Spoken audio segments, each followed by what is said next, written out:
আপনি চার্ট তৈরি করার পরে আপনাকে চার্টের যে লেআউটটা সেটা আপনাকে তৈরি করতে হবে, তো যেটা বাই ডিফল্টে তেমন তৈরি করা থাকে না।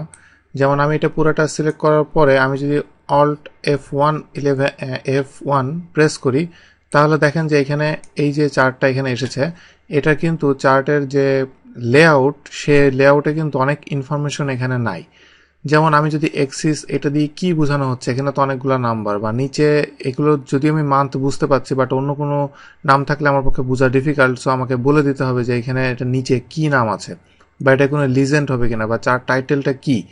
এই যে ইনফরমেশনগুলো, এইগুলো আমাকে যে ডিফাইন করতে হবে, এটা হলো লেআউট বলা হয়, চার্টের লেআউট।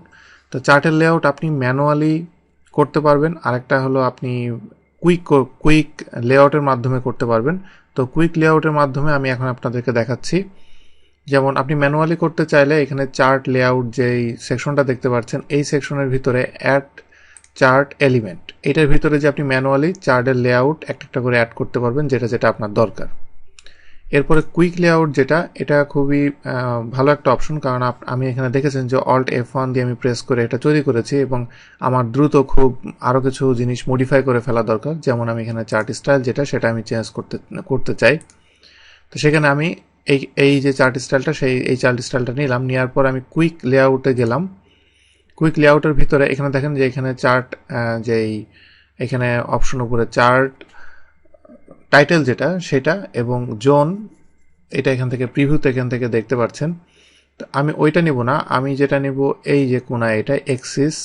দেখেন দুইটা এক্সিস খুব দ্রুত অ্যাড হয়ে গিয়েছে, এখানে চার্ট টাইটেল আছে এবং ডান দিকে এগুলা শো করছে। তো এক্সিস টাইটেল যেটা, সেটা আমি এখান থেকে আমি এটা সিলেক্ট করব। এটা রিমুভ করার পরে এখান থেকে আমি এটার একটা নাম দিব।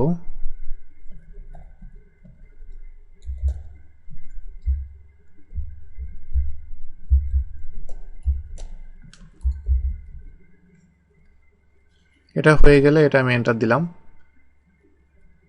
আচ্ছা, এটা এন্টার না দিতে হবে না, এটা স্কেপ দিলে এটা এখান থেকে বের হয়ে যাবে। এটা আমি দেওয়ার পরে এখানে ডান দিকে যে ফরম্যাট অ্যাক্সেস এসেছে, কারণ এটা আমি যদি কোনো রকম ফরম্যাট করতে চাই সেটা আমি চাই না, এই জন্য এটা আমি ক্রস দিয়ে এটা আমি কেটে দিলাম। এটা একটু ডান দিকে নিলাম, এবং এই যে চার্টে যে চার্ট টাইটেল যেটা হবে, সেই টাইটেলটা আমি এখান থেকে এটার নামটা আমি চেঞ্জ করে দিচ্ছি।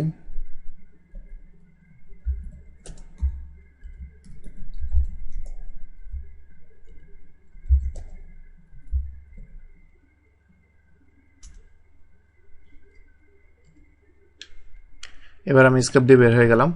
তো আমি এই জিনিসগুলো চেঞ্জ করলাম, এবং অ্যাক্সেস টাইটেল নিচে যেটা, এটা আমার দরকার নাই, কারণ আমি যা জানুয়ারি ফেব্রুয়ারি মার্চ এইগুলো আমি বুঝতেই পারছি এটা কি।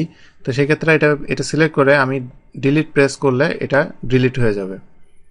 তো এভাবে আপনি খুব দ্রুত কুইক লেআউটের মাধ্যমে আপনি চার্টের যে লেআউটটা সেটা আপনি খুব দ্রুত তৈরি করে ফেলতে পারবেন।